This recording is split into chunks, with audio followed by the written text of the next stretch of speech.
नमस्कार साथियों, कैसे हैं आप लोग। उम्मीद करता हूँ ठीक होंगे।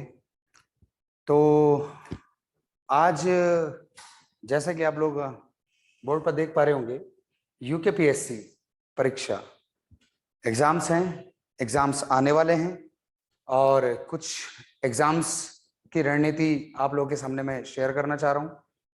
ये इतनी ज्यादा मांग वाली वीडियो थी, इतनी ज्यादा इसकी डिमांड चल रही थी। बच्चे मुझसे क्लासरूम में अलग अलग विषय को लेकर के, अलग अलग बातों को, अलग अलग पॉइंट्स, अलग अलग समस्याओं को लेकर के इसके बारे में बातचीत करते थे कि सर स्ट्रैटेजी क्या हो, ध्यान कैसे लगाएं, नींद बहुत आती है ना, इसके अलावा पढ़ाई में मन नहीं लगता, और भी तमाम तरह की चीजें हैं जो आपके साथ होती होंगी। हर किसी के साथ होती हैं, ऐसा आप विशेष नहीं है कि किसी के साथ होती है, सबके साथ होती है। तो उन चीजों को देखने के लिए, समझने के लिए, उन पर थोड़ी चर्चा करने के लिए सिलेबस क्या होगा, सिलेबस के हिसाब से हमें क्या अपनी रणनीति बनानी है और कैसे हमको पढ़ना है, क्या करना है, क्या एग्जाम क्रैक करने का तरीका हो, मैं आपको बताऊंगा। वीडियो शुरू करने से पहले मैं थोड़ा बहुत आपको अपने बारे में आइडिया दे देता हूं।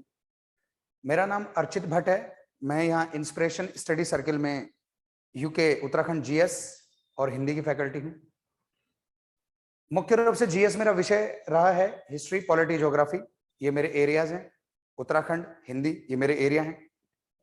और मैं पिछले लगभग 7 सालों से यहाँ उत्तराखंड का हब कहे जाने वाले करणपुर में पढ़ा रहा हूं। बीच में 2.5-3 साल अपना खुद का संस्थान चलाने का सौभाग्य प्राप्त हुआ, लेकिन लॉकडाउन में उसे हम लोगों ने क्लोज कर दिया और फिर मैंने जो है विभिन्न संस्थानों के माध्यम से बच्चों को तैयारी करानी शुरू की है। इस बीच में मेरे कुछ एग्जाम्स क्वालिफाई हुए हैं, कुछ में सिलेक्शन हुआ है, ठीक है। तो कुछ चीजें मैं आप लोगों को बता रहा हूं, मेरा अपना क्या तरीका रहा है तैयारी करने का। और मैंने पढ़ाना शुरू किया, काफी कम एज से मैंने पढ़ाना शुरू कर दिया था। तो उसके क्या कारण रहे, क्या चीजें ऐसी थी मेरे पास, क्या मेरे अनुभव हैं, क्या मेरी स्ट्रेटेजीज रही हैं किसी भी सब्जेक्ट को पढ़ने की, जिसकी वजह से मैं इतने समय तक पढ़ पाया, एग्जाम्स निकाल पाया। तो उसी के बारे में हम लोग बात करेंगे। देखो, रणनीति तो किसी भी परीक्षा की हो सकती है। हम यहाँ पे उत्तराखंड पीसीएस की भी रणनीति कोई ऐसी अलग तो होगी नहीं कि वो कुछ अलग तरीके से पढ़ेंगे, या मैं किसी बच्चे को बोलूंगा कि तुम कुर्सी पे बैठ के पढ़ो, तुम वनडे वाले हो, तुम पीसीएस वाले या यूपीएससी वाले हो तो तुम सागर में बैठ के पढ़ो, ऐसा तो होगा नहीं। रणनीति तो है, स्ट्रेटेजीज है, जहां से जितनी कलेक्ट करने को मिलती है आप लोग कलेक्ट कीजिए। आज की क्लास में जितना आप लोगों को फायदा दिखेगा तो वो मैं आप लोगों को बताऊंगा, देखोगे आप लोग खुद महसूस करोगे आपके लिए कितनी काम की कक्षा है या नहीं है। और फालतू के मोटिवेशंस और ये सब चीजें कि ऐसे हवा में उड़ाने वाली बातें मैं नहीं करूंगा कि यार तुम चाहो तो बस धरती फट सकती है, आसमान जो है चीरा जा सकता है, और अंतरिक्ष में बस तुम एक जीव हो, तुम क्या नहीं कर सकते, ये सब बातें मैं नहीं करूंगा। मुद्दे पे आऊंगा।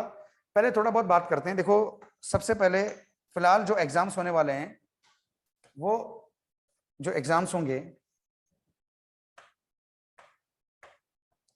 वो होंगे आपके यूके पीएससी वनडे के कुछ एग्जाम्स कराने वाला है। वनडे वाले बहुत सारे बच्चों की डिमांड पे ये वीडियो आई थी, पर ये वीडियो सभी के लिए, सिविल वालों के लिए भी, वनडे वालों के लिए। मुख्य रूप से वनडे वाले इसको बहुत गौर से देखें। यूकेपीएससी कुछ वनडे के एग्जाम्स करवाने वाला है, जो कि शायद पहली बार हो रहा है यहाँ इतिहास में, शायद क्या पहली बार ही हो रहा है। इससे पहले अलग अलग संस्थाओं ने कभी उत्तराखंड में वनडे की परीक्षाएं कराई। यूबीटीईआर पहले रहा है, उसके बाद हमारा यूके ट्रिपल एस सी बना। यूके ट्रिपल एस सी तमाम तरह के विवादों में उलझ गया, तो हमारे सामने फिर आया है सिविल की परीक्षा कराने वाला। जो सिविल की परीक्षा कराता है संघ लोक सेवा आयोग का छोटा रूप, जो राज्य में चलता है हमारा लोक सेवा आयोग, उत्तराखंड पब्लिक सर्विस कमीशन, जो सिविल की परीक्षा कराता है, यही अब हमारे वनडे की परीक्षा कराएगा। तमाम तरह की परीक्षाएं इसने करानी, इसके पास आ चुकी हैं। इसने कुछ इस आयोग ने निकाल दिए, कुछ फॉर्म भी निकाले हैं। पटवारी की परीक्षाएं कराएंगे, पटवारी लेखाकार की। इसके अलावा कांस्टेबल की परीक्षा कराएंगे, फॉरेस्ट गार्ड भी कराएंगे, बंदी रक्षक भी कराएंगे। और भी जो विवादित परीक्षाएं हैं उनको हो सकता है पुनर्परीक्षा अगर किसी की हो तो ये यूकेपीएससी कराएगा। तो चाहे सिविल वाला हो या वनडे वाला हो, परीक्षा में प्रश्न की प्रकृति होगी तो अच्छी है ना। अब आप अगर सिविल के एग्जाम्स में देखते हैं, जो सिविल वाले बच्चे हैं तो उनका वनडे जो उनका जो प्री आता है, प्रीलिम्स आता है, मानता हूं थोड़ा सा बहुत एनालिटिकल आता है, विश्लेषणात्मक आता है, लेकिन वनडे से कुछ बहुत ज्यादा अलग नहीं होता प्री, क्योंकि वनडे एग्जाम से अलग करता है सिविल को क्या, उसका मेंस एग्जाम, उसका इंटरव्यू। वहां डायरेक्ट भर्ती नहीं होती सिविल में। तो उस चीज को समझने के लिए हम लोग यहाँ पे देखेंगे कि वनडे में हमारी क्या रणनीति रहेगी, क्या अप्रोच रहेगी, क्या स्ट्रेटेजी रहेगी, और इसके अलावा सिविल वाले इससे क्या सीख सकते हैं वो देख सकते हैं। तो वनडे में अगर हम सबसे पहले बात करते हैं, तो किसी भी एग्जाम में बात करते हैं, हम बात करते हैं सबसे पहले सिलेबस की, हम बात करते हैं बच्चों सबसे पहले पाठ्यक्रम की। किसकी? पाठ्यक्रम। मेरा यकीन मानिए, मेरा अब तक का अनुभव है, जब तक आपको अपनी परीक्षा, जिस भी परीक्षा की आप तैयारी कर रहे हैं, उसका पाठ्यक्रम नहीं पता है, तब तक जो है आप तैयारी करोगे, कर लोगे, क्यों नहीं करोगे, तैयारी करोगे, लेकिन उसका परिणाम कुछ नहीं होगा। आप अंधेरे में तीर मार रहे हो और कुछ नहीं होगा। तो सबसे पहली चीज जो होगी हमारी, वो होनी चाहिए पाठ्यक्रम को समझना। अब दुर्भाग्य कह लो या गलती कह लो या क्या हुआ कि यूकेपीएससी ने अभी फॉर्म निकाला था पटवारी का, उसने पाठ्यक्रम में सेक्शंस तो बता दिए कि किस में से कितना पूछा जाएगा, कौन कौन से पोर्शन पूछे जाएंगे और कितने नंबर का आएगा, लेकिन उस पोर्शन के अंदर का सिलेबस क्या होगा, टॉपिक्स क्या होंगे, वो टॉपिक्स उसने पाठ्यक्रम में नहीं दिए। आमतौर पर ऐसा नहीं होता था। अब ये उनकी भूल है, गलती है, मिस्टेक है, अब ये हमारा दुर्भाग्य है, क्योंकि होना चाहिए था, उससे हमें बहुत ज्यादा क्लू मिलता। जो मैं कहना चाह रहा हूं उसको ऐसे समझो कि यूकेपीएससी ने अपना पाठ्यक्रम जो दिया है हमको, उसमें उसने बताया कि एक तो आएगा बच्चों हिंदी। ध्यान से समझो, जो लोग पहली बार तैयारी कर रहे हैं उनके लिए रामबाण साबित हो सकती है वीडियो, ध्यान से देखना आप लोग, और ध्यान मत भटकने देना, पूरी वीडियो देख लेना एक साथ। हिंदी आएगी 20 नंबर की, ये उसने बता दिया, 20 मार्क्स की हिंदी होगी, ठीक है। दूसरा पोर्शन उसने बताया है उत्तराखंड जीएस। आमतौर पे बच्चे बोलते हैं कि सर उत्तराखंड पढ़ना है, उत्तराखंड पढ़ना है, उत्तराखंड कैसे? उत्तराखंड कोई विषय है ही नहीं। उत्तराखंड तो राज्य का नाम है, जगह का नाम है ना। उत्तराखंड जीएस बोलना ज्यादा सही रहेगा, उत्तराखंड का जीएस या उत्तराखंड जनरल स्टडीज या उत्तराखंड सामान्य अध्ययन। और ये बताया गया उसमें सिलेबस में कि 40 नंबर की उत्तराखंड आएगी, ठीक है। तीसरा जो रहेगा पोर्शन वो रहेगा जनरल अवेयरनेस, जीएस और जीके कह सकते हो आप इसको, स्टैटिक जीके, ऐसा कुछ ऐसे लेके चलिए, जीएस जीके, ठीक है। तो ये जो होगा ये 40 मार्क्स की, 40 मार्क्स के 40 नंबर का ये आ जाएगा। और अगर आप लोग की गणित बहुत अच्छी है, जो कि मुझे उम्मीद है कि अच्छी है, तो आप लोगों को पता लग चुका होगा कि जो 100 नंबर का पेपर हमारा होगा वो सामने आपके आ चुका है, 100 नंबर का पेपर है।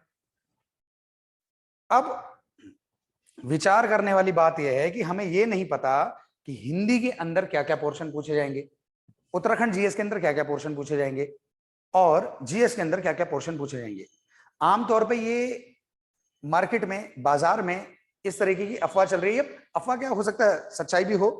सुनने में आ रहा है कि उत्तराखंड पीसीएस वाले जो ये सिविल के एग्जाम की तैयारी के एग्जाम की परीक्षा की आयोजन करवाते हैं, ये जब वनडे करवाएंगे तो इन्होंने पोर्शन तो बता दिया है, लेकिन अंदर का सिलेबस ये बोल रहे हैं वही रहेगा जो पहले था, या कि यूके ट्रिपल एससी का जो सिलेबस था सेम वही रहेगा।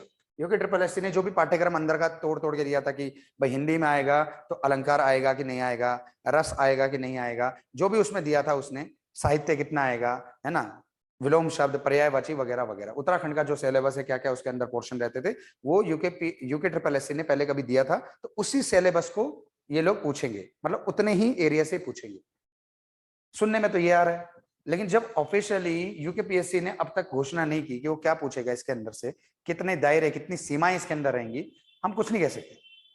पर यह है कि कुछ नहीं तो कुछ सही, हम यूके ट्रिपल एससी के सिलेबस को बेस बना सकते हैं, तो उसके आधार पे हम लोग देख सकते हैं। तो यूके ट्रिपल एससी का सिलेबस आप लोगों के पास मौजूद होगा, नहीं होगा तो आप साइट से डाउनलोड कर सकते हैं। अब हमें ये तो पता लग गया कि हमारी रणनीति का जो लक्ष्य है वो किस और हमको ले जाएगा। रणनीति जो हमारी बनेगी किन लक्ष्यों की प्राप्ति के लिए बनेगी, ये ध्यान से देखिए, हिंदी, उत्तराखंड जीएस और जीएस। अगर मैं जीएस की बात करूं तो ये बहुत ही ज्यादा विविधतापूर्ण विषय है वनडे में उत्तराखंड के। ये जीएस जो मैंने थर्ड पॉइंट बताया है, क्योंकि इसमें 40 नंबर में आपका बहुत कुछ आएगा इसी में। आपका बच्चों रीजनिंग भी बोल रहे हैं वो देने के लिए, तो इसमें रीजनिंग देंगे, वो इसी में ही करंट अफेयर्स भी देंगे आपको, ठीक है। इसी में वो कंप्यूटर के भी कुछ प्रश्न पूछेंगे आपसे जो बेसिक होंगे, बहुत सामान्य होंगे, आधा आसान होंगे, उसमें कोई तनाव लेने वाली कोई बात है ही नहीं। समझ रहे हैं? तो ये आपके सामने आ चुका है, GS, reasoning, current affairs, computer. तो 40 नंबर ये विविधतापूर्ण है अपने आप में। बाकी दो आप 60 नंबर देख रहे हो तो आपको सीधे सीधे विषय से मिलेंगे। तो फोकस किस पे करना है, किस पे करना है वो भी आप देख चुके हो। लेकिन ध्यान रखिए, फोकस करने के बाद आप फिर भी 50-60 नंबर से ज्यादा नहीं ला पाओगे। 40 में से 40 कोई नहीं लाता है, 20 में से 20 कोई नहीं लाता है, और कोई लाता है तो बाई चांस कोई एक होता है बंदा, और वो एक आप ही हो तो जरूरी नहीं है। तो ध्यान रखिए कि इसके अलावा जीएस पे फोकस करने की जो है पूरी पूरी कोशिश कीजिए, क्योंकि जीएस जो विषय है, जनरल स्टडीज या जीके या जीएस के नाम से, जीके के नाम से भी लोग इसे जानते हैं खैर, पर जीके अलग चीज होती है, जनरल स्टडीज सामान्य अध्ययन। इस पर फोकस करेंगे तो कई अन्य आयाम खुलेंगे, दूसरे डायमेंशंस खुलेंगे आपके लिए एग्जाम्स के, दूसरे एग्जाम्स की तैयारी भी आप कर पाओगे जो अदर एग्जाम्स होते हैं जिसमें जीएस ज्यादा आती है। तो उम्मीद करता हूं कि यहां तक तो आपको कुछ बातें समझ में आएंगी सिलेबस के बारे में और क्या मैं आगे चर्चा करने वाला हूं। अब अगला विषय क्या है, सिलेबस के बारे में आप लोगों को अच्छे से पता होना चाहिए। परखो, देखो, विषय को समझो, और उसके बाद हम आगे कुछ पॉइंट्स पे बात करते हैं। रणनीति के बारे में बात करें तो कुछ ऐसी चीजें हमारे सामने बाधा बन के आती हैं जिन चीजों को सुनने के बाद लगता है कि इसका कुछ इलाज है भी कि नहीं है। कुछ पॉइंट्स मैं आपके सामने रखने वाला हूं।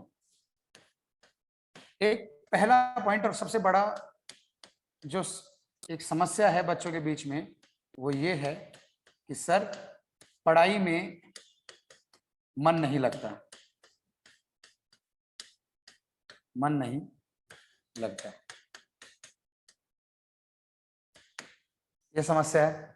सर पढ़ाई में मन नहीं लगता, अब इसका क्या इलाज हो, मतलब पढ़ाई में मन ही नहीं लग रहा है तुम्हारा, तो कोई दूसरा क्या बताए आपको। मन ही तो है जो आपके खुद के काबू में है, तो उसमें भी अगर आपका कंट्रोल नहीं है तो कोई दूसरा आपको कंट्रोल करना कैसे सिखाएगा तुम्हारे मन को। पहली बात तो ये है कि आप लोग दूसरों से पूछते हो या मुझसे पूछते हो या टीचर्स से पूछते हो, मन नहीं लगता क्या करें।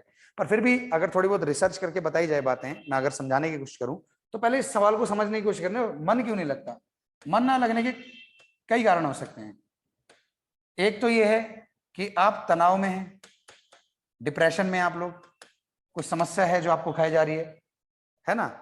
और दूसरी चीज कि जिस काम को आप कर रहे हैं या पढ़ रहे हैं उसमें आपकी रुचि है नहीं बिल्कुल भी। अब जब क्वेश्चन के जो जड़ हैं वो पता लग गई है, समस्या की जड़ पता लगी है, तो क्या हो सकता है, इसका समाधान क्या होगा। देखो आप लोग बोलते हो कि सर पढ़ाई नहीं, मन नहीं लगता, क्या करें। अब आपको जब मैंने खोल के बता दिया है तो आप सामने ही देखो, उत्तर सामने है, आपको क्या करना है। देखो तनाव भी, डिप्रेशन भी दो प्रकार के होते हैं हमारे, और वो एक होता है एक्सटर्नल, समझ लेना एक बार ढंग से अच्छे से, एक्सटर्नल, और दूसरा इंटरनल,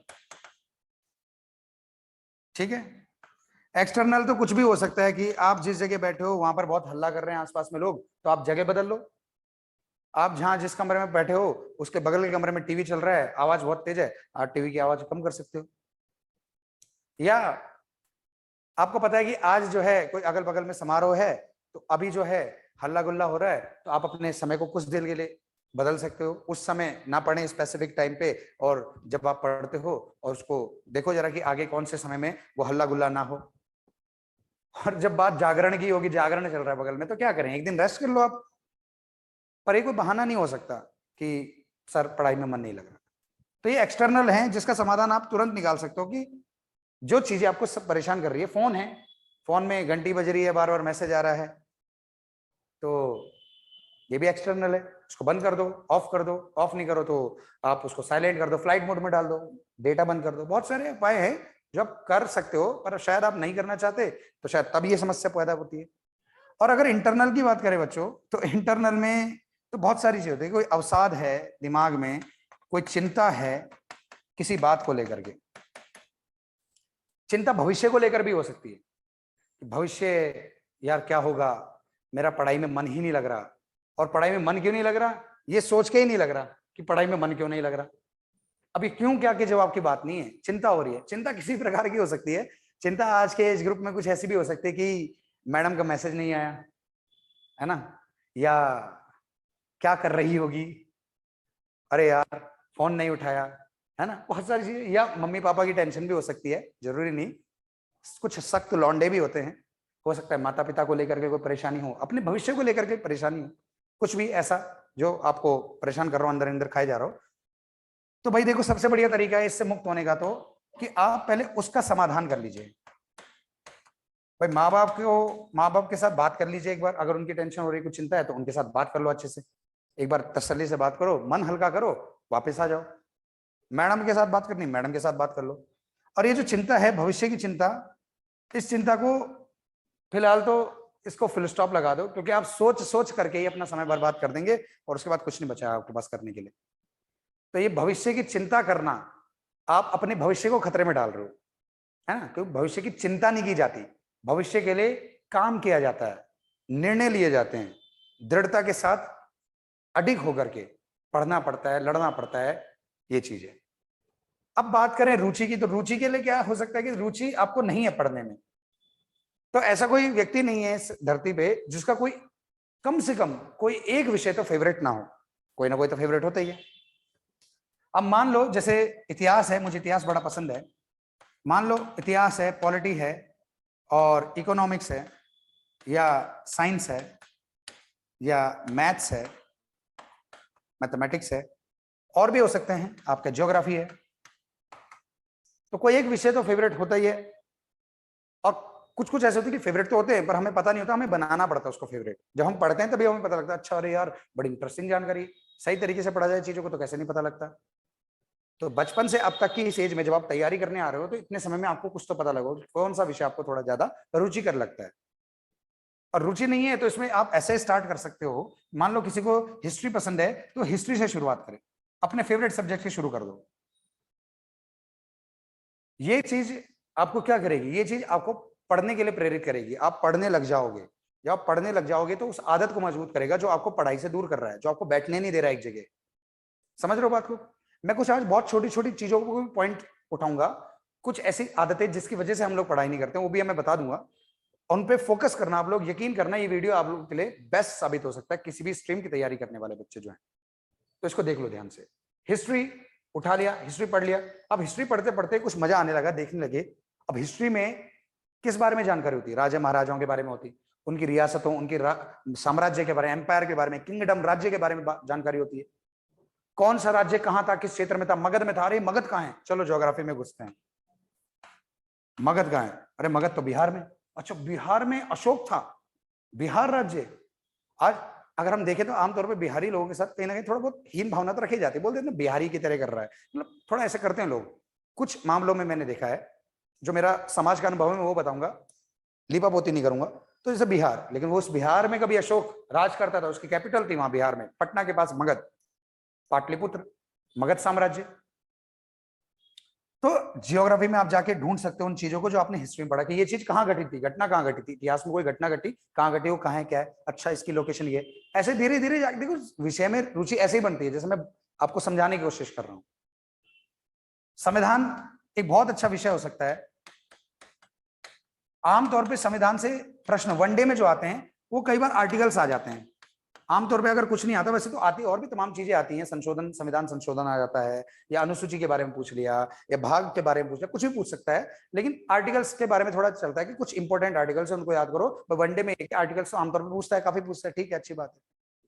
अब जब आप किसी विषय के बारे में गलत फहमियां पाल लोगे तो आप विषय कैसे पढ़ोगे, कैसे उसमें मजा आएगा, कैसे उसकी तैयारी होगी। अब कोई आर्टिकल इंपॉर्टेंट बता गया आपको और आपने आर्टिकल पढ़ना शुरू कर दिया, तो आप पॉलिटी कैसे पढ़ लोगे? जबकि विषय है, इस विषय के पहले इतिहास को समझना पड़ता है, इसका इतिहास क्या है।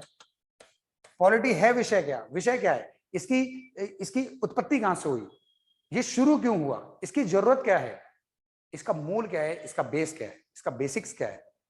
जब पॉलिटी का इतिहास देखते हो, भारत में पॉलिटी का इतिहास देखते हो, भारत में राजनीति का इतिहास देखते हो, राजनीति कहां से शुरू हुई, राजा महाराजाओं के समय से राजनीति चल रही है, लेकिन वो राजनीति वंशानुगत थी, उसमें कुछ नियम कानून कुछ ऐसे होते नहीं थे जो बहुत समानता के आधार पर आधारित हो। राजा अपनी मर्जी से कुछ भी नियम कानून बना देता था, क्योंकि वंशानुगत है, उसे पता कोई मुझे मेरे पद से हटा नहीं सकता। लोकतंत्र की अवधारणा कब पहली बार पैदा हुई? ऐसी कुछ चीजों के बारे में जब आप सर्च करोगे, पढ़ोगे, चीजों को देखोगे, जब आप इस विषय के बारे में एक अच्छी समझ बना लोगे कि विषय है क्या, किस बारे में हमको बताता है, तब आप आओगे संविधान में। संविधान का इतिहास पढ़ोगे, संविधान बना कैसे था, कब से कब तक बना था, 46 से 49 तक क्या, इतने समय तक ये क्या बनता रहा, कितने देशों के संविधान का अध्ययन करने के बाद हमें संविधान बनाने को मौका मिला, और हमने कब इसे लागू किया, कब ये बन गया और कब इसे लागू किया गया। इसकी खासियत क्या है, इसके अंदर जो जो नियम कानून बताए गए हैं वो हमको किस प्रकार से लाभ पहुंचाते हैं, क्वालिटी अंदर ये।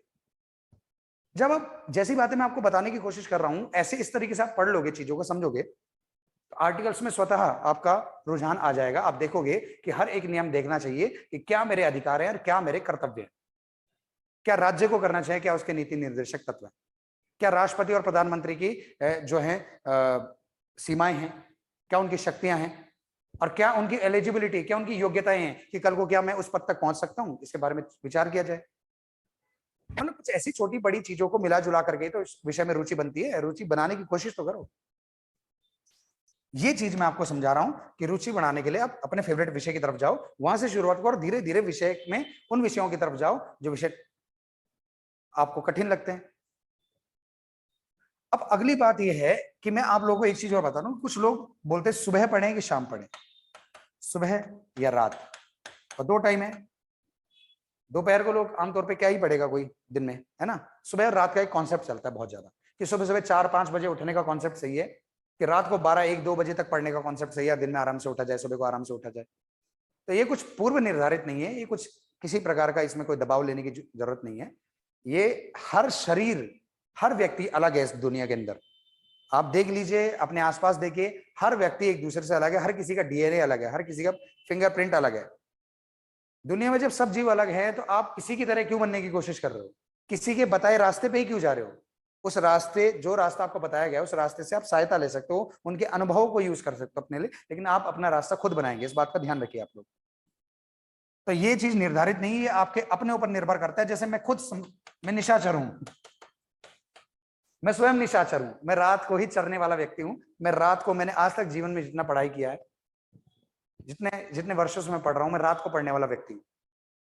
मैं सुबह को आराम से, ऐसा भी नहीं कि सुबह को फिर गलिया बल्द की तरह हम लोग, गलिया बल्द जो पहाड़ी शब्द है ये, जिसका मतलब है गले में जो है, जो बैल है, गलिया बल्द उसको बोलते हैं, बैल को बोलते हैं हमारे यहाँ। तो बैल की तरह जो पड़ा रहता है उसको बोलते हैं गलिया बल्द।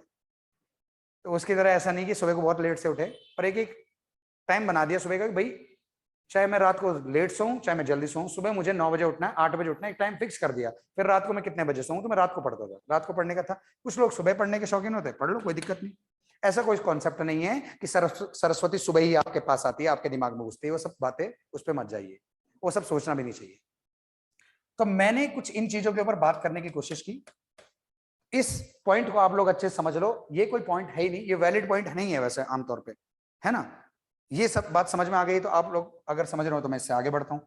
एक चीज और मैं बता देता हूँ बच्चों, अगर आपका पढ़ाई में मन नहीं लग रहा है ना, तो पहले अपने आप से एक प्रश्न ये भी पूछिए कि क्या वास्तव में आपको जिस चीज के लिए आप पढ़ना चाह रहे हो उसकी जरूरत है या नहीं है।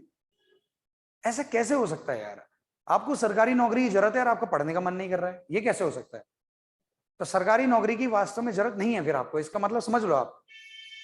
क्योंकि पढ़ाई में मन तब लगता है जब परिस्थितियां विपरीत हों, जब लोग हों, काटने को समाज आपका दौड़ रहा हो आपको, और आपको कुछ साबित करके दिखाना हो, तब आप सोचते हैं कि यार कुछ करना पड़ेगा, नहीं तो भाई अब जीवन बहुत मुश्किल लग रहा है मुझे आगे अपना। तब आदमी जी जान से कहता है कि अब करो और मरो वाली बात है, अब तो पढ़ना है और अपने आप को साबित करके दिखाना। और अगर आपके पास आसपास ऐसे कुछ साधन मौजूद हैं जिनसे आपका आराम तलब जीवन चल ही रहा है किसी तरीके से, माँ बाप ने पैसे भेज दिए, 1500 भेजे फीस के लिए, आपने 1500 रुपए मांगे, 1200 फीस के रूप में जमा किए, 300 रुपए आपने उड़ा दिए। मैं ये नहीं बोल रहा हूँ कि आप जो लोग सुन रहे हैं कि आप लोग ऐसा करते हैं, ये समाज की आम रीत है, होता है, थोड़ा बहुत ऊंच नीच करते हैं बच्चे पैसा मंगाने में, थोड़ा बहुत, क्योंकि घर वाले भी हर खर्चे को नहीं समझ पाते ना अपनी, हम हमारी हर जरूरत को नहीं समझ पाते, थोड़ा बहुत बढ़ा के बताते कुछ बच्चे, बताया जाता है, ऐसा भी होता है। तो जब आपका सब, आपके ख्वाब आपके इसी दौर में पूरे हो रहे हैं, आपको फोन चाहिए, आपको फोन मिल गया, आपको स्मार्टफोन चाहिए, फोन मिल गया है, आपको बाइक चाहिए, गाड़ी भी चाहिए, आपको मिल गई, नहीं भी मिली तो किसी मित्र के साथ आप घूमने लग गए, आपको वो सारी सुविधाएं मिल रही हैं डायरेक्टली या इनडायरेक्टली, तो आप क्यों पढ़ेंगे, आपका मन ही क्यों लगेगा जब सारी मजे की जिंदगी चल रही है। तो इसका मतलब आप सही सीरियस कैंडिडेट नहीं है परीक्षा को पास करने के लिए या गवर्नमेंट जॉब की तैयारी करने के लिए। इस बात को समझ लीजिए, आप लोग समझ रहे हैं। तो ये बातें जो मैंने आपको समझाई, इसकी गहराई में उतरने की कोशिश कीजिए। और हम कुछ और चीज देखते हैं। जैसे एक बच्चे ने मुझे मैसेज में बताया था कि सर डिस्ट्रैक्शन से कैसे बचें। डिस्ट्रैक्शन का मैंने अभी भी बताया, तनाव बताया मैंने आप लोगों को कि आप डिस्ट्रैक्ट हो रहे हैं तो एक्सटर्नल भी हो सकता है, इंटरनल भी हो सकता है। मैंने पिछली स्लाइड में आपको बता दिया, डिस्ट्रैक्शन वगैरह कुछ नहीं है, कोई बड़ी बात नहीं है ना। और अगर आपने अपने डिस्ट्रैक्शन पे काबू कर लिया तो कंसिस्टेंसी आप अपने आप बना लोगे, एकाग्रता आपके अंदर अपने आप आ जाएगी। और जैसे एकाग्रता आएगी, रुचि बढ़ जाएगी, विषय को पढ़ोगे, समझोगे और आप लोग कामयाब हो जाओगे। कामयाब होने का मतलब सिर्फ गवर्नमेंट जॉब थोड़ी होता है यार। आपने अगर अच्छे से अपने विषयों पर महारत हासिल कर ली है तो कौन रोकने वाला है आपको समाज में। कम से कम अनपढ़ नहीं है आप लोग, योग्य तो हैं। समय आने पे आपको जो मिलेगा वो मिल जाएगा। आगे बात करते हैं, कुछ और प्रश्न हैं जो मैं लेके आया हूं अपने साथ बच्चों के, कि एक परिवार का बहुत बड़ा मुद्दा चलता है। ये लड़कियों के साथ मैं मानता हूं ये वाला जो पॉइंट है ये लड़कियों पर बहुत ज्यादा लागू रहेगा, कि परिवार के लोग की एक प्रथा चलती है नॉक नॉक वाली। नॉक नॉक, मैं इसे अपनी भाषा में बोल रहा हूं, नॉक नॉक प्रथा। अभी नॉक नॉक प्रथा क्या है? नॉक नॉक का मतलब होता है खटखटाना। अभी घर वाले बोलते हैं चल यार रात के खाने की तैयारी कर, अब बहुत पढ़ लिया। अभी घर वाले लड़का हो, लड़का भी हो सकता है, भाई मैं सामान्यता के नियम पर चलता हूँ, भाई समानता के नियम पे मैं चलता हूँ, इक्वलिटी है। लड़के के साथ भी हो सकता है, चल भाई बाजार से कुछ लेके आ जा, तुम पढ़ने बैठो। तुम लोग अचानक से आज सीरियस हो गए पढ़ने के लिए और माँ बाप उससे खटखटाएं तो आपको बोलेंगे। तो देखो ध्यान से समझना बच्चों, ये जो घर वालों का कोई भी काम बता देना आपको, या आपकी पढ़ाई को आप तो सीरियस ले पा रहे हो लेकिन घर वाले सीरियस नहीं हैं, आपकी पढ़ाई को लेकर घर वाले सीरियस नहीं है, परिवार वाले सीरियस नहीं है, इसका क्या कारण हो सकते हैं? इसके दो कारण हो सकते हैं। या तो घर वालों को ही पढ़ाई की वैल्यू का नहीं पता, तो अलग बात है। अगर ऐसा होता तो वो आपको स्कूल के भेजते, आपको ट्यूशन के भेजते। तो आमतौर पे ये बात बहुत कम होगी। छोटे तबके, बहुत गरीब वर्ग का कोई व्यक्ति होगा, हो सकता है उसके घर वालों का ऐसा लगता है यार पढ़ लिख के भी क्या कर लेगा, हमारे गांव में वो बैठा है, वो पढ़ लिख के ऐसे पढ़ा है, ऐसा कुछ है। तो किसी का एग्जाम्पल बनने की कोशिश ना करो, आपके पास काउंटर प्रश्न के काउंटर जवाब होने चाहिए कि भाई ऐसा है मैं तो करूंगा। दूसरी बात है कि कहीं ना कहीं ये आपके इतिहास, आपका जो अतीत है, आपके अतीत की वजह से आप प्रताड़ित हो रहे हैं, पीड़ित हो रहे हैं। बचपन से आप एक एवरेज विद्यार्थी रहे, घर वालों ने बोला पढ़ पढ़ पढ़, 9वीं 10वीं में बोला कि ट्यूशन लगवानी है, ट्यूशन भी लगवा दिया तुम्हारे लिए।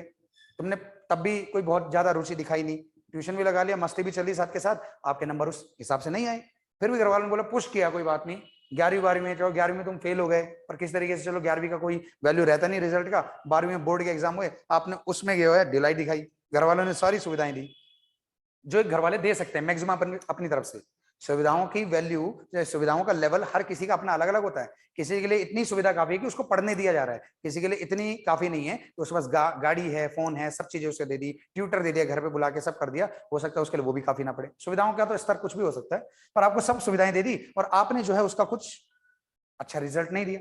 घर वालों को पता लग गया तो मूर्ख है, इसको पढ़ने में कोई रुचि नहीं है, इसे पढ़ने, चाहे लड़का हो चाहे लड़की, किसी के ऊपर भी लागू हो सकता है। और आपका पास्ट का रिकॉर्ड देख करके घर वाले फिर आपको वैसे ट्रीट करना शुरू कर देते हैं, आपके साथ वैसा व्यवहार करना शुरू कर देते हैं। और आमतौर पे होता क्या है कि घर वाले बोलते हैं यार छोड़, क्या ही पढ़ रहा होगा, अरे पढ़ाई हमें पता है इसकी कैसी पढ़ाई है। तो घर वाले आमतौर पे आप लोगों को सीरियसली नहीं लेते, तब ये नॉक नॉक वाला सिस्टम चलता है। नॉक नॉक वाला मतलब कि आपको कुछ ना कुछ काम बता दिया, यहाँ भेज दिया, वहां भेज दिया, जा शर्मा जी के यहाँ जाके जरा दूध लेके आ जा, या कुछ भी और चीजें काम बता दिया। लड़कियों को आमतौर पे घर के सारे काम करने पड़ते हैं, वो बोले कि मुझे पढ़ना है, अरे पढ़ बाद में लेना हो, तुमको पता है क्या है। तो सबसे पहला इसका इलाज बच्चों ये है, इस चीज से मैं खुद गुजरा हूं, क्योंकि मैं एक बहुत अच्छा विद्यार्थी रहा था अपने एकेडमिक्स में। मैंने स्कूल में बहुत अच्छे पोजीशंस मेरी वगैरह आती थी, लेकिन 9th से लेके 9th क्लास में और 11th क्लास में, 2 क्लासेस में, 10th और 12th में मेरे अच्छे नंबर आ गए थे। पर इससे पहले में एक बार मेरा भटकाव जरूर हुआ था। ये रियल एग्जाम्पल है तो आपको बताना चाहूंगा कि 9th में मेरे 47 मार्क्स आए थे, 47% मार्क्स आए थे। जिस बच्चे की पोजीशन आती क्लास में, मैं डिवीजन की बात नहीं कर रहा हूँ, डिवीजन तो 60% होती है या उससे ज्यादा होती है, क्लास में पोजीशन आती थी मेरी टॉप 5 में, मैं हमेशा आता था। मेरे रिलेटिव लोग भी ये सब देख रहे होंगे, जो सुन ही रहे होंगे, उन्हें पता है इस बारे में। स्कूल्स में मेरी टॉप 5 बच्चों में हमेशा गिनती आती थी, और उन 5 में से मेरे से आगे अगर कोई होता था तो लड़कियां होती थी, कोई लड़का दूसरा नहीं होता था मेरे अलावा। मैं अपने स्कूल में बहुत अच्छा था पढ़ने में। 9th में मेरी शर्ट के बटन 3-4 बटनों तक खुलने लगे, टाई जो स्कूल की हुआ करती थी वो यहां तक आ गई, बाल आपको पता है स्पाइक्स वैसे खड़े हो गए, जेल वेल की प्रथा शुरू हो गई, और थोड़ा स्कूल में अब स्पोर्टी लुक में थोड़ा जाना, ये स्वैग से अपना थोड़ा चलना शुरू हो गया। अब इन सब चीजों का परिणाम ये हुआ कि मेरे 47% मार्क्स आए, जो एक ऐसे परिवार के बच्चे के लिए, ऐसे परिवार के लिए बहुत ज्यादा दुखदाई और आश्चर्यजनक था, झटका दे देने वाला था। जिस परिवार ने अपने बेटे को हमेशा स्कूल में इसी चीज में देखे टॉप 5 में आ रहा है, मेरा रिजल्ट कभी मेरे को रिजल्ट के टाइम पे नहीं मिलता था, उन टॉप 5 बच्चों के साथ ही मेरा रिजल्ट एनुअल फंक्शन पे मिलता था। उन बच्चों को बाद में रिजल्ट दिया जाता है फंक्शन के दौरान में, है ना, सम्मानित किया जाता है। और नंबर क्या है, 47% मार्क्स है मेरे। क्या असर पड़ा, उनको झटका लगा, उनको एकदम से उनकी मतलब जज्बात बदल गए, दुनिया बदल गई, जिंदगी बदल गई। ये कैसे हो सकता है कि इतना पढ़ने वाला, मेरे स्कूल में मेरे घर वाले आते थे तो मेरे घर वालों को लोग, मेरे टीचर्स बहुत अच्छे से मिलते थे, ट्रीट करते थे कि आपका बच्चा बहुत होशियार है पढ़ने में। मैं अपनी तारीफ करना नहीं चाह रहा हूं, मैं बता रहा हूं कि ऐसा था। फिर मैं अपनी बुराई भी कर रहा हूं कि 9th में मेरी स्थिति ऐसी हो गई। तब 10th में थोड़ा सा पुश किया मैंने, मेहनत की, रात की दिन एक किया, ठीक ठाक मेरे परसेंटेज आ गए थे। जो यूपी बोर्ड से मैंने अपनी पढ़ाई की थी तो 80% के आसपास मेरा कुछ ऐसा बना था, वो था, तो याद भी नहीं रहता। 11th में फिर वैसा हुआ, मैं 2 सब्जेक्ट्स में फेल हो गया, 3 विषय में पास रहा, 2 में फेल हो गया। 12th में ले दे के पास हो गया, ठीक ठाक परसेंटेज बन गया, फर्स्ट डिवीजन से ऊपर तो मेरे नंबर आ ही गए थे, पर जैसी हालत थी 11th में इससे तो बेटर ही था मेरा, तो ठीक हो गया कोई, पर घर वालों का विश्वास टूट गया एक बार। उसके बाद वो जब भी मान लो फोन भी करें, और मान लो बाई चांस मैंने तुरंत फोन उठा लिया एकदम, तो बोलते थे कि हाँ भाई फोन तो तुरंत उठा लिया, पिताजी बोलते फोन तुरंत उठा लिया, इसका मतलब फोन पे ही लगे हुए थे तुम। अब पूर्वाग्रह उनके अंदर आ गया था, पूर्व निर्धारित कर रखी थी उन्होंने मेरे लिए सोच के, ऐसा था। उस चीज को बदला मैंने अपने सिर्फ पढ़ाई से। मुझे पता लग गया विश्वास बढ़ाने का एक ही तरीका है, हमारा बैकग्राउंड अच्छा नहीं है, हम ज्यादा पैसे वाले लोग हैं नहीं, मिडिल क्लास, बल्कि लोअर मिडिल क्लास में हमारी फैमिली आती है। मैंने कहा एक ही चीज है, पिताजी ने हमेशा समझाया था पढ़ाई करो, और दूसरी चीज अपनी आर्थिक स्थिति अच्छी करो। समाज में, इस दुनिया के अंदर बच्चों ध्यान रखना, हमेशा 2 लोग ही टिक सकते हैं, या तो बहुत ज्यादा विद्वान या बहुत ज्यादा अमीर। आप किसी तीसरे आदमी का नाम बता दो जो, जिसकी ज्यादा इज्जत हो। आर्मी वगैरह ये सब हम उसको बोल सकते हैं अपवाद के रूप में, तो क्या नहीं बोल दो आप किसी पेशे को, जिस पेशे में है ही आपकी जान को खतरा है, आप फिर भी डटे हो उसमें, तो ऐसी चीजें हो सकती हैं। पर आमतौर में समाज में, सोसाइटी के अंदर अगर मैं बात करूं, तो या तो आपकी पढ़ाई आपको उच्च पद दिला सकती है, या आपकी आर्थिक स्थिति, आपका बैकग्राउंड इतना हो, पैसे वाले हो, लोग भले ही मन में गाली दें, सामने इज्जत ही करेंगे। और ये मूल मंत्र मैंने अपने फादर से सीखा था, और ये मैं आपको बता रहा हूं, ये 2 चीज आपको अच्छा कर सकती है। और मुझे पता है कि मेरी वीडियो देखने वाले आमतौर पे लोग फर्स्ट कैटेगरी वाले होंगे, आर्थिक स्थिति अच्छी हो तो वीडियो में ही क्यों आएंगे, वो तैयारी क्यों करेंगे, तो क्या करेंगे, बात समझ रहे हो। तो बच्चों मैं बता रहा हूं, इसे करो, सब हो जाएगा। घर वाले जिस दिन देखेंगे, परिवार जिस दिन देखेगा बच्चा सीरियसली पढ़ रहा है, मान लो उन्होंने कोई काम बता दिया, आपने काम कर लिया, पर उन्होंने देखा एक दिन, किसी दिन देखा कि 12-1 बजे तक किसी कमरे की लाइट खुली, देखा तो पढ़ रहा है, पढ़ने में लगा पड़ा है, 1 बजे 2 बजे 3 बजे, 2-3 दिन ऐसा कुछ देखा उन्होंने। उनके अंदर भी माँ बाप दुश्मन नहीं है, इस दुनिया के अंदर 3 लोग हैं जो आपका भला चाहते हैं, माँ बाप और भाई। इसके अलावा चौथा आदमी आपका भला चाहता ही नहीं है, भले ही सामने चाहता हो, पर अंदर ही अंदर हर कोई चाहता है कि ज्यादा कामयाब ना ही हो तो बढ़िया है। एक गुरु हो सकते हैं एक बार को, कि गुरु भी चाहते हैं कि कामयाब हो जाए, नहीं तो चौथा 5वां आदमी कोई ऐसा नहीं है जो आपकी कामयाबी की कामना करता हो, आपको मैक्सिमम हाइट पे देखना चाहता हो। और अगर कोई ऐसा करना भी चाह रहा है तो उसका अपने कुछ हित, अपने कुछ स्वार्थ हो सकते हैं। तो इस चीज को समझ लो, जब आप अपने आप को साबित करना शुरू करोगे, अपने आराम को त्यागोगे, सब चीज को त्यागोगे, तब जाके आपकी जो है स्थितियां ठीक होंगी। परिवार भी इतना समझदार है, उनको पता है कि क्या करना है, समझ रहे हो बात को। और किसी दिन आप जब अपना इस लेवल तक की कर दो, तो किसी दिन आप अपने घर वालों को बैठ के समझा सकते हो कि देखो यार, आपने देखा होगा कि मैं 12-1 बजे 2 बजे तक रात को पढ़ता हूँ, क्योंकि मुझे दिन में समय नहीं मिल पाता। तो आप कोशिश करो कि जो काम मेरे लिए जैसे, जो सिर्फ मैं ही कर सकता हूँ, ठीक है मैं कर लूँ। अगर आप बाजार से सब्जी लेने का काम मम्मी आप भी कर सको तो कुछ समय कर दो, मुझे कुछ समय दे दो, 1 साल दे दो, उसके बाद तो मैं ही करूंगा, जीवन भर मैं कर लूंगा, कोई बात नहीं। अब मुझे कुछ समय दो, मैं पढ़ना चाहता हूँ अभी। घर वाले समझ जाएंगे, ये समझना पड़ेगा। और ये विश्वास मैंने भी दिलाया था, आज मैं पढ़ा रहा हूँ तो घर वालों को लगता है कि जाहिर सी बात है, इसने कुछ पढ़ा होगा तभी तो पढ़ा रहा है, नहीं तो आमतौर पे हर कोई देहरादून क्यों आता है, पढ़ने के लिए आता है। मैंने सिविल की तैयारी की, सिविल की तैयारी करने के बाद से जब मैंने पढ़ाना शुरू किया, तो उसके बाद से मेरा थोड़ा घर में मेरी रिस्पेक्ट अपने आप ही बन गई, बढ़ गई, ठीक है। तो ये चीज नहीं होती, ठीक है। और जब आपकी मेहनत देखते हैं घर वाले, तो एक बार को आप कोई एग्जाम नहीं भी क्रैक कर पाए तो घर वाले आपको सांत्वना देते हैं, समझाते हैं, कोई बात नहीं बेटा, हो जाएगा, अगली बार हो जाएगा, समझ रहे हैं। तो मेरी बातें आपके अंदर तक पहुंच रही होंगी, तो उसको आप लोग देखिए। तीसरी जो सबसे ठोस मुद्दा है जिसको मैं लेके आना चाहता हूं, उसको मैं समझाना चाहता हूं, और उसके बाद मैं कुछ पॉइंट्स, कुछ हेल्पफुल टिप्स आपको बताऊंगा जो जिससे आप अपनी तैयारी आगे बढ़ा सकते हैं। उसके बाद हम खत्म करेंगे अपनी क्लास को, क्योंकि ज्यादा लंबी वीडियो आप लोग भी नहीं बर्दाश्त कर पाओगे, ये भी टाइम वेस्ट ही हो जाएगा। क्योंकि मेरी समझाई हुई बातों को एक बार समझ लिया, उसके बाद आप लोगों को इसे इंप्लीमेंट करना है तो फायदा होगा, नहीं होगा तो ये टाइम वेस्ट ही है। फिर सबसे बड़ी बात है अपने लक्ष्य का निर्धारण करना। लक्ष्य का निर्धारण करना। मैं आपको एक बात बता देना चाहता हूं बच्चों, प्लीज इस पुरानी और रूढ़िवादी सोच, और हर कोई जो ये बताता है कि आपका लक्ष्य एक होना चाहिए, एक होना चाहिए, एक ये होना चाहिए, या इस पे लक्ष्य रखो, उस पे ये लक्ष्य निर्धारण की पहले परंपरा को अच्छे से समझ लो आप लोग क्या है। अगर कोई मुझसे बोले, मैं किसी से पूछूं कि आप क्या करना चाहते हो, कि सर मुझे सरकारी नौकरी करनी है, क्यों? मान लो कोई बोले कि मैं आईएएस बनना चाहता हूं, कि क्यों? समाज की सेवा करनी है, करनी है, वो सब सब बातें तो पीछे की होती। समाज सेवा तो बिना आईएएस बने भी कर सकते हैं आप। आईएएस बनना, पीसीएस बनना है क्या, उसके पीछे रियल रीजन क्या है? कुछ लोगों का रियल रीजन होगा कि सर मुझे दरअसल आर्थिक रूप से मजबूत होना है, मुझे अमीर बनना है, बस कहानी खत्म। कुछ लोगों की सर मुझे हमेशा से अपनी बात मनवाने का बड़ा शौक है, और मैं पढ़ाई के माध्यम से जो है थोड़ा सत्ता को अपने हाथ में लेना चाहूँ, शक्ति रखना चाहूँ, पावर मुझे चाहिए, इसलिए मैं आईएएस या पीसीएस बनना चाहता हूँ। मैं ये नहीं बोल रहा हूँ कि ये रीजन होते हैं लोगों के बनने के, मैं बोल रहा हूँ कि ऐसे कुछ चीजें अंदर से होती हैं। कुछ आईएएस बन के जो मैं टॉप पे होऊंगा, या मेरे ऊपर कोई नहीं होगा, या मैं समाज के लिए कुछ करूंगा तो मेरे ऊपर कोई बाध्यता नहीं होगी, बहुत सारी चीजें ऐसी हो सकती। तो उन चीजों को समझने के बाद अपने लक्ष्य को थोड़ा निर्धारित करो। अगर आपका लक्ष्य सिर्फ आर्थिक रूप से मजबूत होना है तो बहुत कुछ कर सकते हो आप, प्राइवेट में भी बहुत अच्छा है। क्यों इतने समय तक, इतना 4-4 5-5 साल, 10-10 साल भी लग जाते हैं, आप सरकारी नौकरी में घुस रहे हो। और लक्ष्य निर्धारण में सबसे बड़ी समस्या बच्चों की क्या रहती है? मैं आईएएस का, ये पीसीएस का, ये वनडे का, ये किसी भी एग्जाम का एग्जांपल ले लेता हूं, मैं एग्जाम लिख देता हूं यहाँ पे, चाहे वो आईएएस हो, ध्यान से समझना, चाहे वो पीसीएस हो, चाहे वो सीडीएस हो, वनडे हो, कोई भी एग्जाम है ये, ठीक है? और यहां पर आप हैं, ठीक है?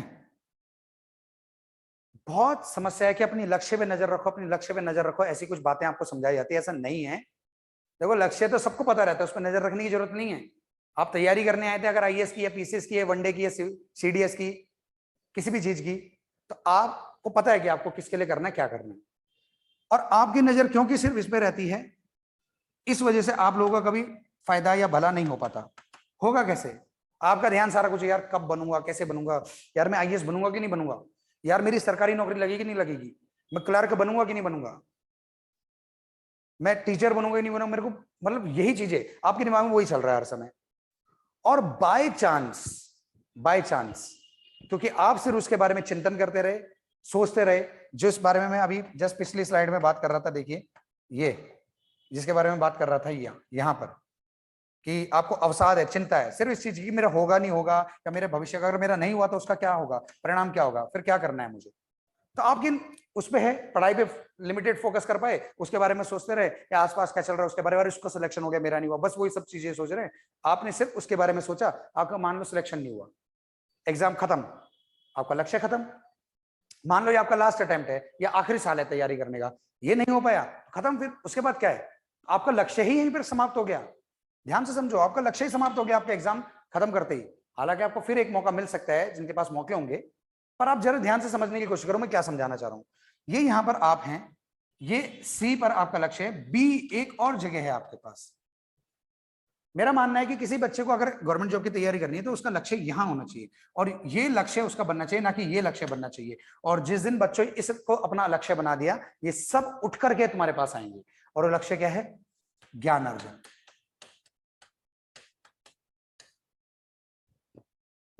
नॉलेज गेन करना,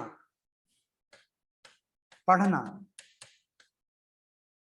मेहनत करना, तैयारी करना, कुछ भी बोल रहे हो इसको, बी इन्हीं सब चीजों को रिप्रेजेंट करता है।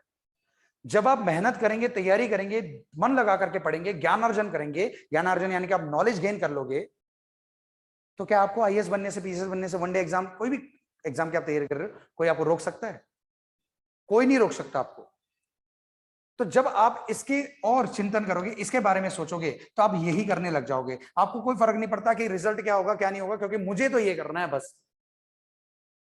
और जब ये कर लिया उसके बाद ये नहीं निकला तो इसका मतलब इसमें अभी कुछ कमी है, इस पर और फोकस करते हैं, चलो फिर से कोई बात नहीं अगली बार हो जाएगा।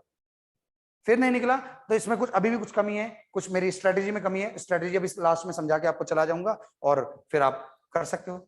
और इंटरेस्टिंग बात यह है कि इसको अपना लक्ष्य बनाने की वजह से आपका लक्ष्य कभी भी खत्म नहीं हो सकता। यहां तक कि आईएएस पीसीएस को भी एग्जाम निकालने के बाद या कोई नौकरी हासिल करने के बाद भी आपका ये लक्ष्य कभी खत्म नहीं हो सकता, क्योंकि ज्ञान अर्जन तो पूरी जिंदगी आदमी को करना पड़ता है, आदमी को जीवन भर सीखना होता है। आप लोग तक मेरी बात पहुंच पा रही होगी मैं समझ रहा हूँ। अगर आपको नहीं पहुंच पा रही, आपके दिमाग का दही हो रहा है, तो आप लोग इसे ऐसे टाइम पे देखिए जब आप लोग थोड़ा करने की मूड में हो, ठीक है। तो ये है, और ये लक्ष्य समझाने के साथ साथ एक और एडवाइस आपको दूंगा कि जो त्योहार होते हैं ना, त्योहार, मैं गलत लिख रहा हूं, आमतौर पे त्योहार होता है, अब तो सब जगह गलत ही लिखा जाने लगा इस शब्द को। तो त्योहार जो होते हैं, पर्व, इनको थोड़ा सा लाइटली लेना शुरू करो आप लोग, ठीक है। ठीक है, अगर आप लोग बहुत ज्यादा पढ़ने वाले विद्यार्थी हैं, वो विद्यार्थी जिनको इस सब चीजों की जरूरत नहीं, पढ़ते हैं बहुत अच्छे से, वो अपना मूड फ्रेश करने के लिए माँ बाप के पास चले गए, सब कर लिया, ठीक है, त्योहार मना लिया, अच्छी बात है। लेकिन उसके बाद बच्चों बैक टू स्टडी आइए, और ऐसा लंबा चौड़ा इसे अवसर मत समझिए पढ़ाई से बचने का। जब आप बच रहे हैं तो फिर आप किस चीज की तैयारी कर रहे हैं, छोड़ो फिर। 2.5 लाख बच्चे फॉर्म भरते हैं उत्तराखंड के अंदर किसी भी एग्जाम के लिए, 2.5 से 3 लाख बच्चे फॉर्म भरते हैं, पद होते हैं 100 या 1000 होंगे मैक्स टू मैक्स, चलो 1000 मान लेते हैं। उन 2.5 लाख में से जो 1000 चुने जाने हैं, उस पद के लिए आप कितने ज्यादा एलिजिबल हैं? क्या अपने आप को उन 1000 में से गिनते हैं आप? जो 2.5 लाख में से वो जो बाहर होंगे, आप अपने आप को उनसे कैसे अलग मानते हैं जो बाहर होने वाले हैं एग्जाम में? इस चीज का जवाब आपके पास होना चाहिए, अपने आप से प्रश्न पूछिए। तो ये चीज है, लक्ष्य के बारे में थोड़ा बताना था कि लक्ष्य को जरा सोच समझ के डिसाइड कीजिए, फिर आपका सारा कोई भी एग्जाम आप क्रैक कर सकते हो अगर आपने नॉलेज गेन कर ली, ना कि किसी पर्टिकुलर पोस्ट को। पोस्ट का एग्जाम हो जाएगा तो फिर वो सपना वहीं खत्म हो जाएगा। वो कई कई जगह तो वही पोस्ट जो है, जिस पोस्ट, मान लो कोई पुलिस वाला बनना चाहता है, पुलिस का एग्जाम हो गया और उसके बाद जो है 5-6 साल तक कई कई राज्यों में तो पोस्ट नहीं आती पुलिस की, तो आपका लक्ष्य तो वहीं खत्म हो गया, फिर आप क्या करोगे? तो लक्ष्य रखिए, ज्ञानार्जन को, अपने आप सब कुछ हो जाएगा। आखिरी में इन सब चीजों के बारे में बात करें तो स्ट्रेटेजी क्या होगा, स्ट्रेटेजी के ऊपर आखिरी टॉपिक जो होगा हमारा उसके ऊपर बात करें, तो स्ट्रेटेजी के ऊपर बात करते हैं जरा, या बोल सकते हैं हम रणनीति, इसके ऊपर बात कर लें तो आप समझोगे कि क्या क्या किया जा सकता है, कैसे कैसे किया जा सकता है। जैसे कि मैंने आपको फर्स्ट स्लाइड में भी बताया था कि पढ़ाई में मन नहीं लगता, तो उसमें भी मैंने कुछ रणनीति समझाया कि कैसे कैसे उसे टैकल करना है। पर रणनीति में क्या है, सबसे पहली चीज है, देखो आप लोगों को अपना शेड्यूल तो बनाना पड़ेगा, शेड्यूल तो बनाना पड़ेगा। मैं मानता हूं कि आपको ऐसे टाइट शेड्यूल नहीं बनाना चाहिए कि 8 से 9 मुझे ये करना है, 9 से 10 ये करना है, 10 से 11 ये, 1 से 2, 3 से 4, ऐसे शेड्यूल मत बनाइए। पर ये जरूर बना लीजिए मुझे एक दिन में कम से कम 4 से 5 घंटे तो पढ़ना ही है। और बड़े से बड़ा एग्जाम, आप सिविल का एग्जाम भी निकाल सकते हो 4-5 घंटे पढ़ के, वनडे तो है ही क्या। तो शेड्यूल अपना बनाइए कि इतने घंटे मुझे कुछ करना है, अपने घंटों को तोड़ लीजिए, समय को तोड़ लीजिए। आपको पता है कि आपको सीमित समय मिला हुआ है 24 घंटे, आप इसको बढ़ा नहीं सकते कभी भी, चाहे आपका कुछ भी हो।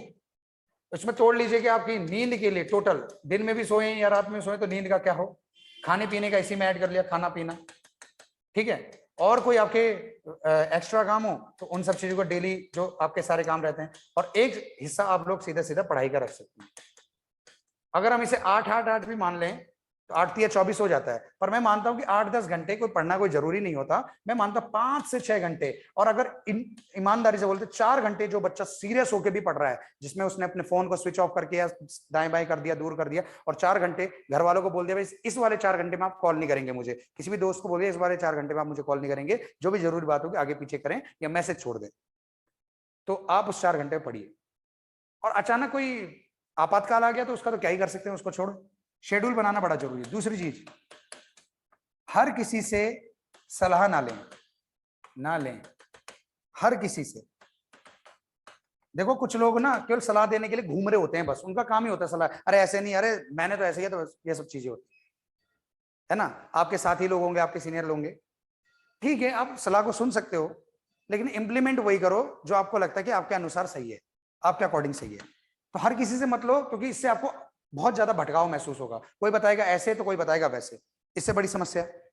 इंटरेस्टिंग बात यह, रणनीति में आपका बहुत बड़ा रोल आता है खान पान का, खाना पीना, निद्रा का, नींद का बहुत बड़ा रोल है। और आप एक चीज समझ लीजिए बच्चों कि आपकी नींद अच्छी नहीं है, आप पढ़ाई नहीं कर सकते। अगर आपको 10 घंटे की नींद चाहिए तो आप 10 घंटे सोइए, 12 घंटे की नींद चाहिए 12 घंटे सोइए बच्चों, लेकिन बाकी आपका पढ़ाई का शेड्यूल टाइट होना चाहिए। अगर आपके पास कोई दूसरा काम नहीं तो आप सो और पढ़ भी सकते हो, लेकिन नींद आपकी पूरी होनी जरूरी है। और पूरी का मतलब ये नहीं कि आप बिल्कुल कुंभकर्ण बन जाएं, ऐसे नहीं कि आज 8 घंटे कल को 10 घंटे, आप 12 घंटे, क्योंकि मुझे नींद तो पूरी करनी है। ये सब चीजें जरूरी नहीं है, ठीक है।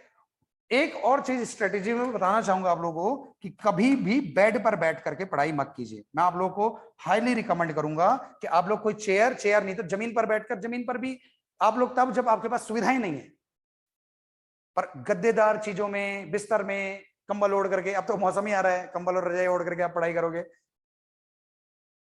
अगर किसी को अपनी इंद्रियों पे बहुत ज्यादा नियंत्रण है, जो कि बहुत मुश्किल है, तो देखो, बाकी तो मैं ये बोलूंगा कभी भी मत कीजिए। सर्दियों में भी अगर आप कुर्सी बैठ के पढ़ोगे तो आप बहुत अच्छे से पढ़ाई कर पाओगे, नहीं तो नींद सोते ही सोते रहोगे, देख लेना। आप इसको यूज करके देखिए।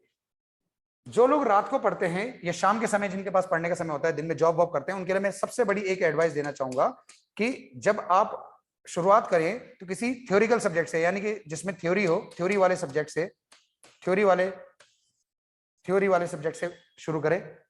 और लास्ट में जब आपको लगे कि आपको नींद आ सकती है फिर भी पर आपको पढ़ना है, तो आखिरी में आप लोग ऐसे विषय को पढ़ें जिसमें आपको लिखने का काम हो, पढ़ने का काम ना हो, लिखने का हो। आप मैथ्स ले सकते हो उसकी जगह, किसी विषय में आप लिख करके कुछ याद करना चाहते हो, लिख लीजिए। तो आखिरी में आपका काम, अगर आप नींद को बचाना चाहते हो और पढ़ना चाहते हो, आपको बहुत ज्यादा जरूरत है कि मुझे पढ़ना है, मुझे सोना, नींद आएगी तो भी मुझे किस तरीके से रोकना है, तो उसके लिए सबसे अच्छा तरीका है कि शुरुआत में थ्योरिकल वाला पढ़ ले, लास्ट में लिखने वाला। कोई मैथ्स वाला तो मैथ्स पढ़े, रीजनिंग वाला रीजनिंग करे, पैसेज बनाना है पैसेज बनाए, ऐसे ऐसे राइटिंग हो, आंसर राइटिंग हो मेंस के लिए या कुछ भी, आप लिखने वाला काम बाद में करें।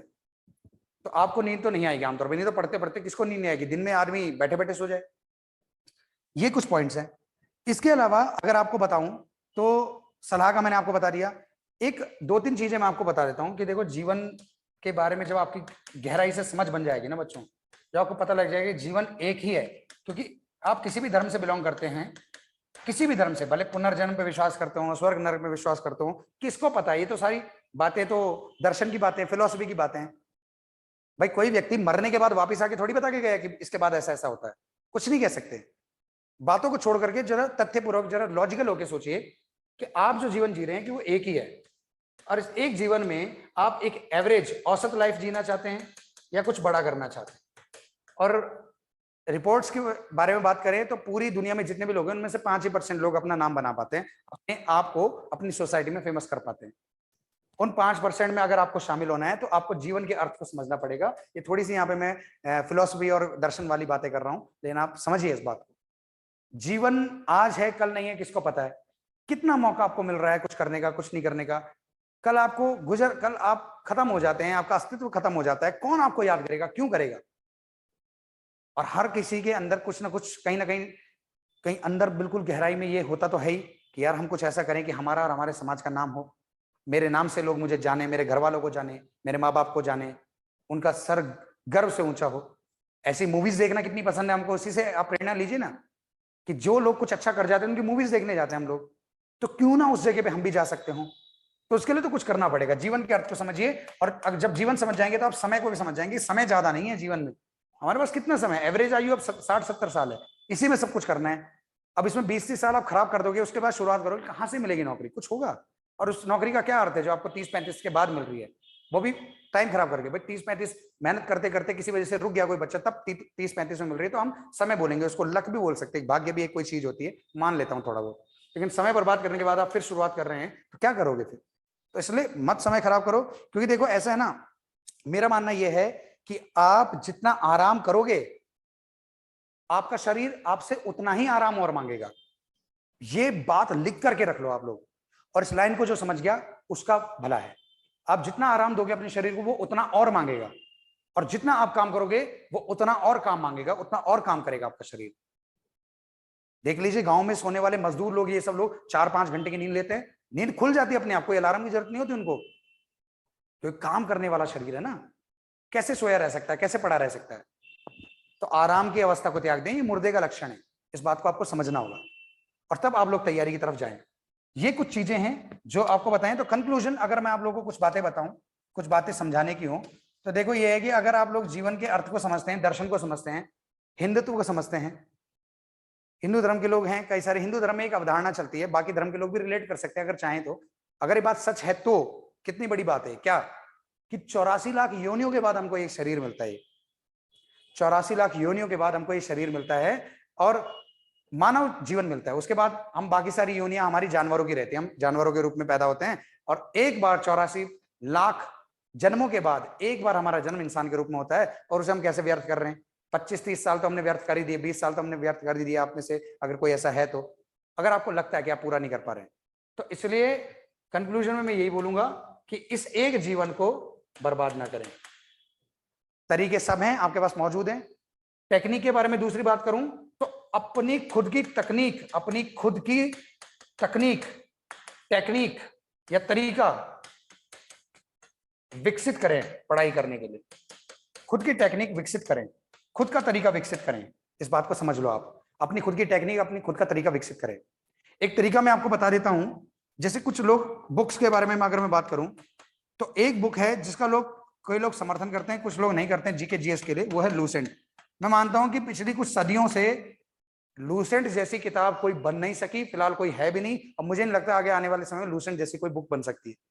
ठीक है, एक तो ये है, इसको थोड़ा अच्छे से अध्ययन करें, वनडे वाले तो खासकर, सब इसी में से आएगा। किताब के बारे में बात करें तो उत्तराखंड में आप लोग ध्यान से समझिए कि परीक्षावाणी एक अच्छी फैक्टफुल किताब हो सकती है, लेकिन सब तथ्य उसमें सही नहीं है और कुछ तथ्य डीप भी नहीं है, तो आप इतिहास के लिए वहां पे किताब ले सकते हो।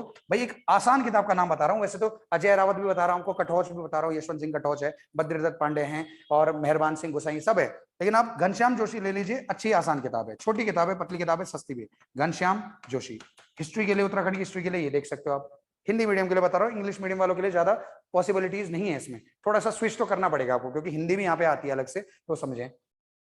और एक करंट अफेयर्स के लिए आप एक किताब परमानेंट कोई भी रख लें, आप चाहे दृष्टि की ले लें, आप चाहे वो जो है एक किताब आती है yearly, Windsor year book, Windsor year book, ये साल में एक बार आती है और सबसे बेहतरीन किताब मुझे करंट अफेयर्स के लिए पूरे साल का ब्यौरा और जीके जीएस और सारे विवरण भी देती है, और ये साल में एक बार आती है। आमतौर पर जहां तक मुझे याद आता है जनवरी में आती है एक बार, तो या तो जनवरी तक का वेट कीजिए, और मंथली जो मैगजीन छोटी बड़ी कोई लोकल आपको मिलती है तो आप उससे पढ़िए।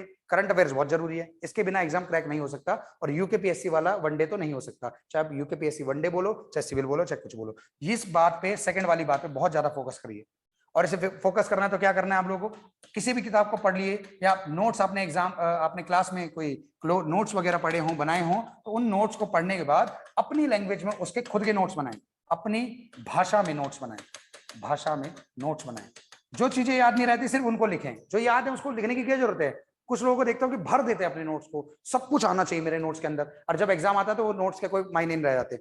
मायने उसके हैं जो आपको याद नहीं रहता या जो याद नहीं है उसका आप अगर नोट्स बनाएं, शॉर्ट और सिंपल और अपनी खुद की लैंग्वेज में, जो आपकी खुद की लैंग्वेज है, जैसे होता है जितना शॉर्ट हो सकता है ऐसे आपकी खुद के नोट्स बनाएं। ये नोट्स हैं जो आपको परीक्षा पास करवाएंगे। ये नोट्स जो किताबों के अंदर मौजूद हैं या आपने जो क्लास से सीधे सीधे प्राप्त किए लिख दिए, उनसे नहीं होगा, वो किसी दूसरे के नोट्स हैं। मेरे से पढ़े बच्चे मेरे नोट्स पढ़ के कैसे एग्जाम निकाल लेंगे, वो तो मेरे नोट्स हैं, उनसे अपने नोट्स बनाइए। इधर उधर से जो फैक्ट्स आपको और मिल रहे हैं उसको ऐड कीजिए अगर आपको लगता है इंपॉर्टेंट है तो। और अगली जो चीज, तीसरी, तीन चीज मैंने बुक्स के बारे में, चौथी चीज मैं आपको बता दूं, हिंदी के लिए तो हिंदी के लिए देखो लूसेंट काफी है, आपको केवल उसमें क्या है कि सिद्धांत समझने, रूल समझने, और ज्यादा कुछ है नहीं उसके अंदर। चौथी चीज मैं आपको बताऊंगा, तो चौथी चीज वो ये होगी कि आप लोग सबसे मेन चीज जो है वो ये है कि लिमिटेड पढ़ें, और ये जो डीप डीप, ये डीप वर्ड है, ये इस वर्ड से बचिए। कुछ अध्यापक हैं, बहुत सारे अध्यापक हैं जो डीप के नाम पे बेच रहे हैं, मतलब मुझे सही नहीं लगता है बिल्कुल भी कि इतना डीप बता रहे हैं आपको, कोई भी इतना आपको बताएगा नहीं। अब इस बात से उसने अपने आप को ऊपर बना दिया, ऊंचा दिखा दिया, डीप, बहुत डीप पढ़ा रहे हैं हम आपको, इससे डीप आपको कहीं नहीं मिलेगा कोई भी विषय के बारे में। बच्चा भी खुश हो गया, अरे भाई ये तो सर्वज्ञाता है, ये तो सर्वज्ञ है, इसे तो सब कुछ पता है। इतना डीप तो वास्तव में कोई नहीं बताता, इसने तो बहुत कुछ बता दिया उत्तराखंड के बारे में या और किसी भी विषय के बारे में। रियलिटी है कि आपको उतनी डीप की आवश्यकता है या नहीं है। आपका जीवन चला जाएगा एक ही विषय को पढ़ते पढ़ते, आप कभी उसे खत्म नहीं कर सकते, तब भी एग्जाम में कुछ ना कुछ क्वेश्चन एक दो बाहर से आ जाएंगे। आप आयोग से ज्यादा होशियार नहीं हो सकते, आयोग से ज्यादा साधन आपके पास नहीं हो सकते। जितनी किताबें आयोग के पास होगी, जिसे किताब बनानी सिर्फ आपके परीक्षा के लिए, आप उससे ज्यादा कैसे पढ़ लोगे। और वहां तो पूरी टीम होती है इन सब चीजों को ढूंढने के लिए, आयोग में। आप एक जीवन है, आप इतना सारा कैसे करेंगे। तो इस चीज को समझो कि ज्यादा इन धांधलियों में नहीं घुसना है। स्मार्ट पढ़ें, लिमिटेड पढ़ें, जितना आपको सही लगता है, जिसे कहते हैं स्मार्ट वर्क, स्मार्ट स्टडी बोलते हैं इसको, वो करें। ठीक है। और आखिरी कुछ पॉइंट्स हैं, जैसे आप लोगों ने सुना ही होगा कि अगर आपकी जरूरत होगी, है ना, आपकी अगर जरूरत होगी तो आप उस चीज के लिए प्रयत्न करोगे, उसके लिए प्रयत्न करोगे। और अगर आपकी जरूरत ही नहीं है तो आप प्रयत्न पे प्रश्न चिन्ह उठा ही नहीं सकते। यार मैं पता नहीं क्यों नहीं पढ़ पा रहा हूं, क्यों नहीं कर रहा हूं। जरूरत होगी तो अपने आप मन लगेगा, और एक बार आपका नियम बन जाए ना बच्चों, फिर आपको कोई हटा नहीं सकता, डिगा नहीं सकता, मैं आपको गारंटी दे रहा हूं। उसके अलावा मैं आप लोगों के साथ जुड़ा हूं इस माध्यम से, अलग अलग वीडियोस के माध्यम से आप लोगों को कुछ ना कुछ और समझाने की कोशिश करूंगा। और बस मैं यही बोलना चाहूंगा कि देखो, ये है तो मूवी का डायलॉग, पर बहुत ज्यादा रियल है, बहुत गहरा है, ध्यान से समझो। और वो डायलॉग ये है कि अगर आप किसी चीज को शिद्दत से चाहो, दिल से चाहो, तो पूरी कायनात उसे आपसे मिलाने में लग जाती है। ये सच्चाई है, इसको समझो और इसके भावार्थ को समझो। और मैं बस यही कहना चाहूंगा कि बस एक बार अपने माँ बाप को समझो, अपने माँ बाप के सपने को समझो, उनकी मेहनत को देखो। और जब आप ये सब चीजों से होकर के गुजरोगे, समझोगे, उनकी मेहनत को देखोगे कि वो क्या सोच रहे होंगे मेरे बारे में, कि मेरा बेटा क्या करके निकलेगा, क्या नहीं करके निकलेगा। आप सो रहे हो उस समय आप अपने आप को जगाओ कि यार क्या है। सबसे आसान काम है दुनिया में पढ़ाई करना। आपको खेत नहीं खोदना जाके, आपको बैठ करके किताब को निहारना है, पढ़ना है। पढ़ने का सबसे बढ़िया तरीका है, याद मत करो, रीडिंग करो, रीडिंग करो। एक बार रीडिंग करोगे, 2 बार रीडिंग करोगे, 3 बार रीडिंग करोगे, आखिरकार में ये होगा, रिजल्ट ये निकल के आएगा कि आप उस विषय में रुचि लेने लगोगे, आप उस विषय के मित्र बन जाओगे। जब एक ही व्यक्ति से बार बार मिलोगे तो मित्रता बन जाएगी आपकी, मित्र बन जाओगे आप उसके। इस बात को समझना बहुत जरूरी है बच्चों।